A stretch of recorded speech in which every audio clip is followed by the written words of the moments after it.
tentang agenda Nabi terkhusus di bulan suci Ramadan.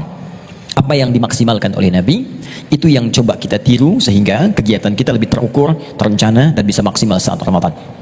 Mengacu pada hadis riwayat Al-Bukhari yang kemarin kita bahas, di nomor hadis 3220 riwayat sahabat Ibnu Abbas radhiyallahu taala anhuma. Di awal hadisnya diterangkan tentang kebiasaan Nabi berbagi. Ya, karena Nabi sallallahu alaihi wasallam ajwadan nas wa ajwadu ma yakunu fi Ramadan. Kemudian ini yang paling menarik, hadisnya belum selesai. Hina ya'tihi Jibril fi kulli lailatin min Ramadan fayudarisuhul Quran. Khususnya ada agenda kedua, ya kata Ibnu Abbas, Jibril alaihissalam senantiasa mendatangi Nabi sallallahu alaihi wasallam setiap malam-malam Ramadan. Maka disitulah kemudian Nabi diajarkan Al-Quran oleh Jibril. Baik ya, ada yang mengatakan mengecek, mempelajari isinya, kandungannya, dari mulai membacanya awal sampai dengan akhirnya, sampai dengan kandungannya.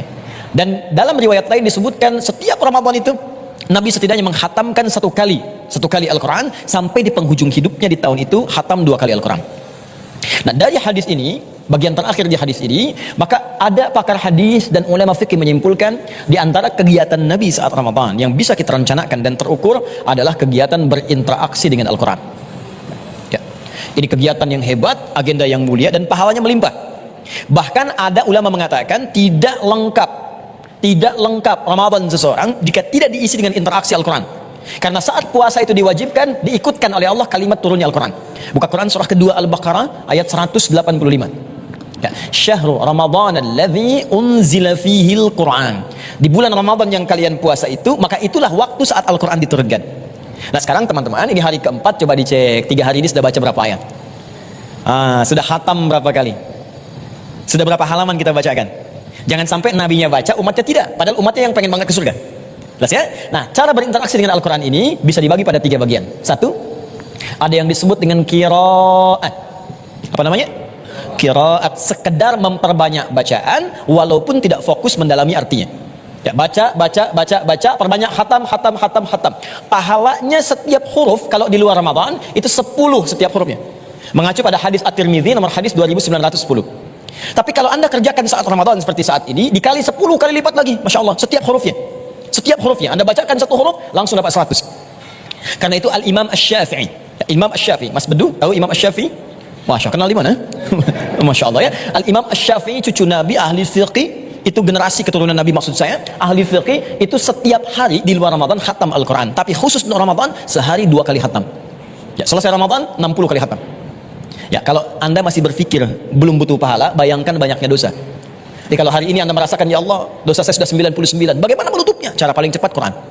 Nun, 1 huruf 100. Habis. Dan menariknya, hampir nggak ada orang baca Quran cuma 1 huruf. Silakan lihat.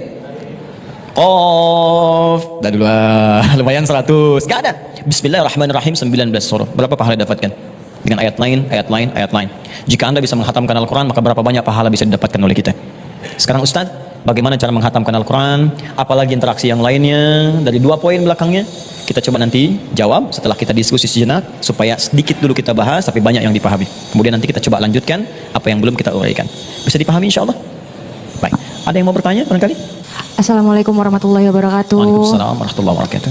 Iya, Ustaz, saya mau tanya, kalau seandainya saya, kalau seandainya saya membaca Al-Quran, mau menghatamkan Al-Quran di bulan puasa, tapi secara bersama-sama itu hukumnya seperti apa ya Ustadz ya? Baik, boleh.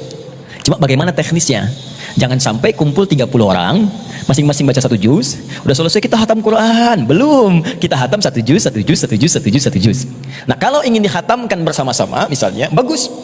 Bagaimana caranya? Kumpul dengan teman-teman, mulai bikin agenda. Insya Allah kita akan keluarkan 30 juz dari Al-Quran, kita turunkan bagi 30 hari. Maka setiap hari 1 juz, 30 hari khatam 30 juz. Maka kumpulah dengan teman-teman akhwat yang lainnya. Mulai bacakan yuk, hari ini kita baca 1 juz. Ada yang nyimak guru misalnya untuk membetulkan bacaan, lebih bagus. Ya, maka setiap baca. Kalau tidak ada kumpul dengan teman-teman, maka bikin metode untuk memudahkan. Misal, saya ingin khatamkan setiap hari 1 juz. Kalau langsung bacakan terasa banyak ya, dan waktunya terasa luas. Maka Anda bisa bagi pada 5 waktu salat. Subuh, zuhur, asar, maghrib, isya. 1 juz itu kan kalau juz pertama saja, Al-Fatihahnya kita keluarkan dulu karena sudah hafal insya Allah di dalam kepala kita. Al-Baqarah 141 ayat.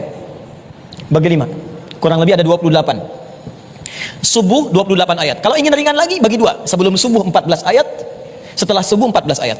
Sebelum zuhur 14 ayat, setelah zuhur 14 ayat. 14 ayat itu berapa lama sih? 5 menit, 7 menit.